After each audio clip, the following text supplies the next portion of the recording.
Olá, amados, a paz de Jesus, aqui é o irmão Renato, retornando ao canal Hora Teológica, tudo bem com vocês? Hoje trazendo mais uma dica de leitura, um pedido de um inscrito, para fazermos uma rápida análise, um review aqui dessa obra fantástica, de um autor também que é bastante conhecido, bastante respeitado, que é o James Down, que é um autor presbiteriano, né? E um autor também acadêmico, um autor também de uma linguagem bastante acessível, mas com obras fantásticas ainda sendo produzidas e traduzidas.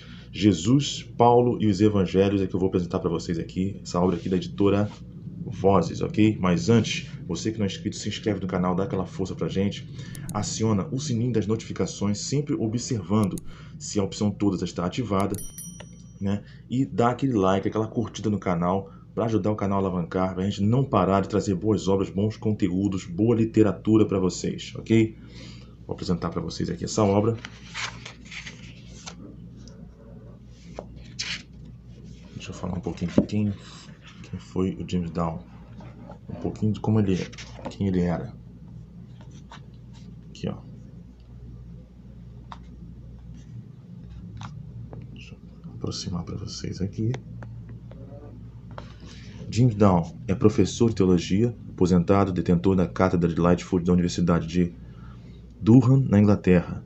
Dentre seus muitos livros merecem destaque Jesus Remembered, que já está sendo lançado pela Paulus, né, com a Biblioteca Teológica, que é Jesus Recordado, e Beginning from Jerusalém, Começando em Jerusalém, volumes 1 e 2. Possivelmente, né, já que já saiu o volume 1, que já é uma trilogia, vai sair também essas obras aqui pela Paulus e Biblioteca Teológica, já que estava somente com o selo da Biblioteca Teológica.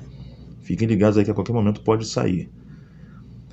Christianity in the Making, Cristianismo em Construção, e comentários a Romanos, Gálatas, Colossenses e Filemão. Vou apresentar para vocês aqui o índice, o sumário dela. Não vou ser muito extenso.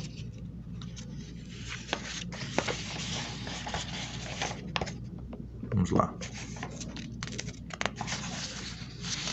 Sumário aqui, começando com introdução pessoal, lista de abreviaturas. Parte 1. O que são os evangelhos? Fato ou ficção? Os evangelhos são confiáveis?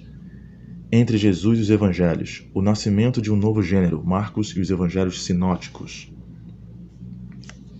Aqui você tem uma versão bem diferente, João como fonte para Jesus histórico. Aí você vem a parte 2, de Jesus a Paulo, da proclamação de Jesus ao evangelho de Paulo. Parte 3, o Paulo bimilenar. Quem Paulo pensou que ele era? Apóstolo ou apóstata? O evangelho para todos que creem. A igreja, a eclesiologia trinitária de Paulo. Referências, índice passagens bíblicas e de outros escritos antigos. Índice autores, índice temático. Você tem aqui 251 páginas. Vou mostrar para vocês aqui uma parte interessante. Separei para a gente fazer uma leitura. 157, pelo menos. Aqui. O capítulo é esse aqui que a gente vai ler um pouquinho. Quem Paulo pensou que ele era? Olha só. Aqui, ó.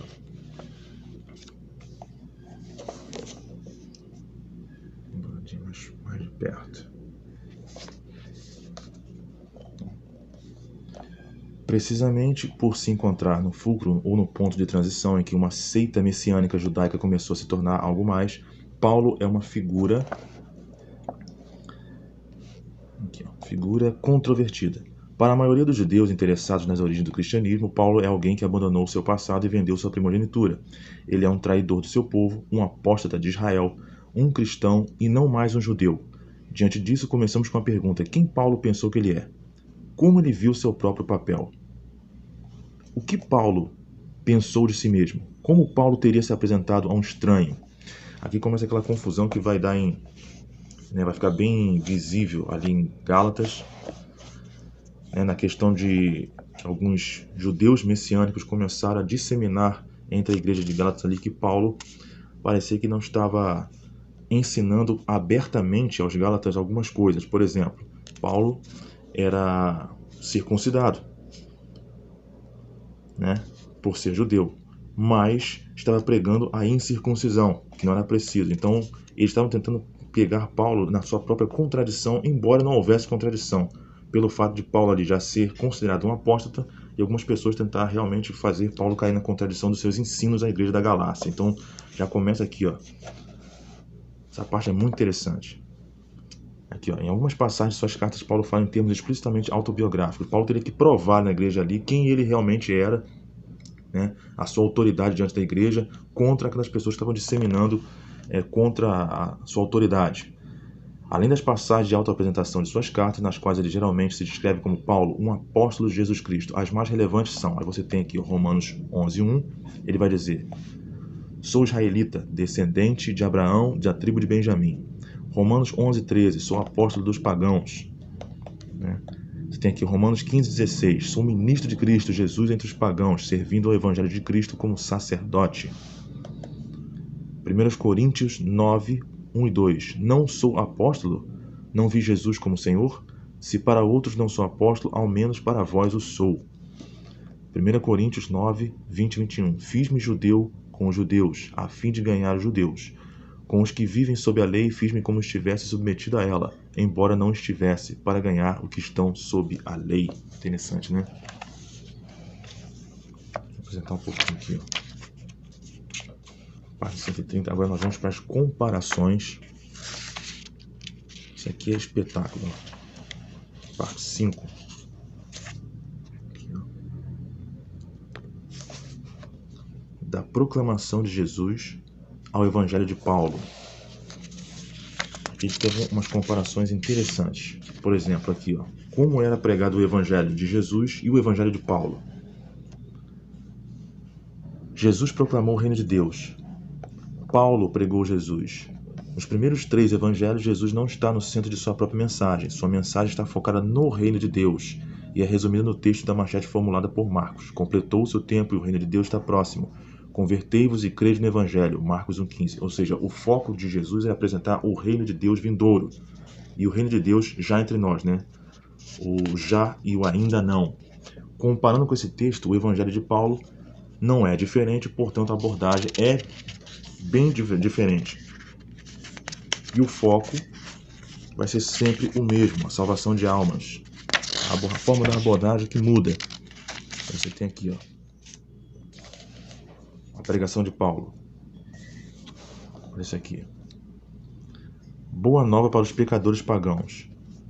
Não há dúvida de que uma das maiores contribuições de Paulo para o desenvolvimento do cristianismo, talvez sua maior contribuição, foi ter inaugurado a missão aos pagãos. Sem Paulo, a seita messiânica dos nazarenos talvez tivesse permanecido uma seita de renovação dentro do judaísmo, destinada a desaparecer lentamente ou ser reabsorvida pelo judaísmo rabínico algumas gerações mais tarde. Aqui vai dizer que Paulo vai apresentar aqui, ó, vai apresentar o Cristo pregado na cruz, crucificado e ressurreto.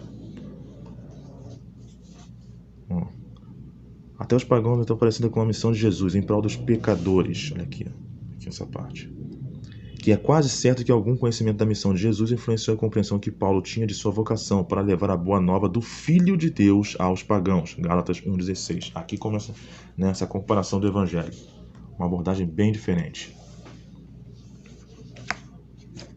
E outra parte ali que eu já li de 130.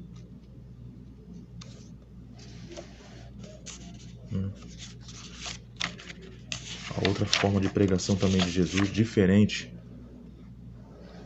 Ó. A mensagem de Jesus era destinada em primeira linha para Israel. A missão de Paulo era destinada em primeira linha para os pagãos. Já começa a diferença também aqui, né? Jesus respondeu positivamente a este ou aquele tipo de pagão que encontrou pelo caminho, mas ele também é lembrado para enviar seus discípulos em missão apenas às ovelhas perdidas da casa de Israel. Mateus 10,6. E por ter dito à mulher Ciro-fenícia, abre aspas, não fui enviado senão para as ovelhas perdidas da casa de Israel. Mateus 15,24.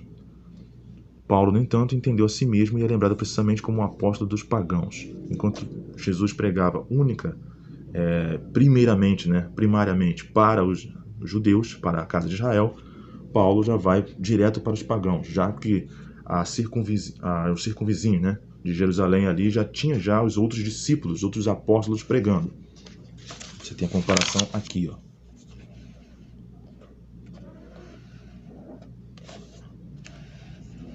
Deus justifica o descrente agora. Do mesmo modo que o reino de Deus pode ser visto como traço distintivo da mensagem de Jesus para muitos, o aspecto distintivo do Evangelho de Paulo se vê mais claramente em sua teologia da justificação, né, pela fé. A imagem por trás da justificação é do Tribunal de Justiça. O juiz justifica, isto é, absolve os acusados dos malfeitos. Também essa comparação também da diferença da pregação de Paulo, né, falando sobre a justificação e Jesus pregando o reino de Deus. Paulo pregando aos pagãos, ou aos gentios, e Jesus pregando ao povo de Israel. Que o uso mais comum da imagem de Deus como juiz nas Escrituras de Israel é uma referência ao juízo final. Israel tinha a esperança de que o juízo final da sua fidelidade à aliança à lei de Deus seria reconhecida e os israelitas seriam absolvidos e entrariam na vida da era por vir. Paulo conhece bem essa imagem. Ele recorre a ela em várias passagens. Por exemplo, ele adverte a superconfiante em relação ao dia da cólera e da revelação do julgamento justo de Deus que pagará cada um de acordo com suas obras. Abre aspas, diante de Deus não são justos que ouvem a lei, mas os que cumprem a lei. Romanos 2, 5 ao 13. Então, aqui alguns poucos contrastes. Essa parte mais interessante que aqui o autor James Down vai fazer um comparativo, né? A forma que Jesus prega e como Paulo prega. Para quem Jesus prega e para quem Paulo prega. Muito interessante. Ok? Vocês que não conheciam essa obra, para quem conhecia, fica a dica para vocês aí. Jesus, Paulo e os Evangelhos, do James Down, editora Voz, ok? Fica a dica aí. Muito obrigado por ter ficado com a gente até agora. Deus abençoe e até o próximo vídeo.